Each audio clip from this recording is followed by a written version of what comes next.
국민라디오 내시뉴스입니다. 여야는 2+2 회동을 갖고 선거구 획정 방안에 대해 논의했지만 합의에 이르지 못했습니다.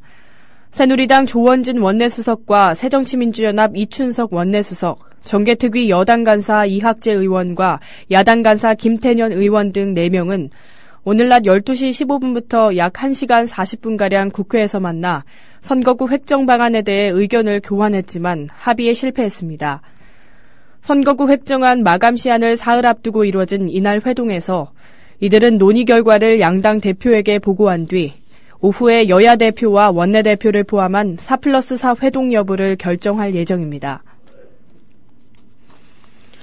입시 부정 의혹으로 서울시교육청의 특별감사를 받고 있는 하나고등학교가 내부 고발자에 대한 징계 절차에 들어가 이를 중단하라는 목소리가 커지고 있습니다.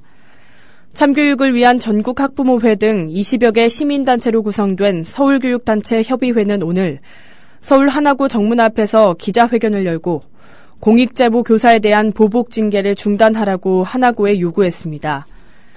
하나고가 전경원 교사에게 적용한 징계 사유는 비밀엄수와 품위유지 의무 위반, 학생, 학부모, 교직원의 명예훼손입니다. 앞서 서울시교육청과 서울시의회는 지난 9일 전 교사에 대한 하나고 징계가 부당하다며 이를 중단할 것을 요구했습니다. 전 교사는 지난 8월 서울시의회 하나고 특위 행정사무조사에 출석해 하나고가 남녀 성비를 맞추기 위해 입학 성적을 조작하고 학교 폭력을 은폐했다고 폭로한 바 있습니다. 일본군 위안부 문제를 논의하기 위한 한국과 일본의 국장급 협의가 내일 서울에서 열립니다.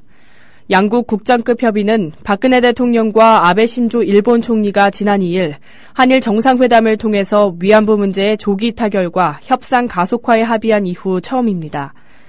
외교부는 일본군 위안부 피해자 문제와 관련한 제10차 한일 국장급 협의를 내일 서울에서 개최한다고 밝혔습니다. 앞서 한일 국장급 협의는 지난해 4월 16일에 서울에서 처음 열린 이후 서울과 도쿄를 오가며 총 9차례에 걸쳐 진행된 바 있습니다. 건국대 동물실험실에서 발생한 원인불명의 집단 폐렴에서 회복한 사람이 1명 늘어 퇴원자가 54명이 됐습니다. 질병관리본부는 오늘 의심 환자 1명이 어제 퇴원해 전체 환자 55명 중 54명이라고 밝혔습니다. 현재 치료 중인 환자 1명도 발열 없이 호전되고 있다고 당국은 설명했습니다. 최근 실탄무장한 중국 전투기들이 영유권 분쟁으로 뜨거운 남중국해에서 이 실천훈련을 한 것으로 전해진 가운데 미국 군사 전문 언론이 중국 주력 전투기들이 이미 남중국해 분쟁 도서에 실전 배치됐다고 주장했습니다. 서울의 지금 기온은 13도, 습도는 62%입니다. 아나운서 김일아였습니다. 국민라디오 내시뉴스를 마칩니다. 국민라디오